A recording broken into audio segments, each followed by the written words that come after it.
এবং ধাওয়া করলে মহিপুরের দিকে তারা প্রথমে ঢুকে যায়। আমরা তাৎক্ষণিকভাবে আমি সংবাদ পেয়ে মহিপুর থানাকে এবং ওখানে পুলিশকে আমরা জানালে তারা একজনকে ওখানেই আটক করতে সক্ষম হয় এবং আমি সাথে সাথে পটুয়াখালী জেলা কন্ট্রোলকে জানাই এবং আমাদের গাজীপুর তদন্ত কেন্দ্র সহ আমাদের পুরো টিম আমরা কাজ করতে শুরু করি এবং এক পর্যায়ে ডাকাতরা কিন্তু আমাদের গ্রামের বিভিন্ন আশেপাশের গ্রামের মধ্যে ঢুকে যায় এবং 18 গাছিয়া নামক স্থানে 1000 টাকার বাদে নামক স্থানে এখানে গাড়ি রেখে পালিয়ে যায় এবং আমরা এই যে দেখতে পাচ্ছেন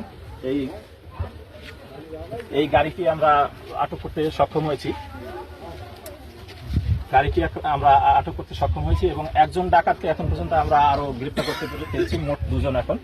আর আরো এখন ধান ক্ষেতের মধ্যে আরো 2-1 থাকতে পারে, আমরা সেটা চেষ্টা করে যাচ্ছি। আমাদের পুলিশ চারদিক থেকে গ্রামবাসীর সহায়তায় চেষ্টা করে যাচ্ছি, আশা করছি তাদেরকে আটক করতে সক্ষম হব। এবং এই যে গাড়িটা দেখতে পাচ্ছেন, এই গাড়িটার মধ্যে কিন্তু দেখা যাচ্ছে যে এখানে ট্রান্সফরমারের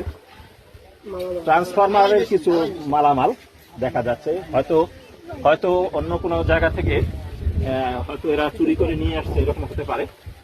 আর আমি যতদূর জানতে পেরেছি এরা পাবনা অঞ্চলের লোক। মহিপুর থানায় যাকে আটক করা হয়েছে তাদেরকে জিজ্ঞাসাবাদে জানা গেছে যে পাবনা থেকে তারা এসেছে।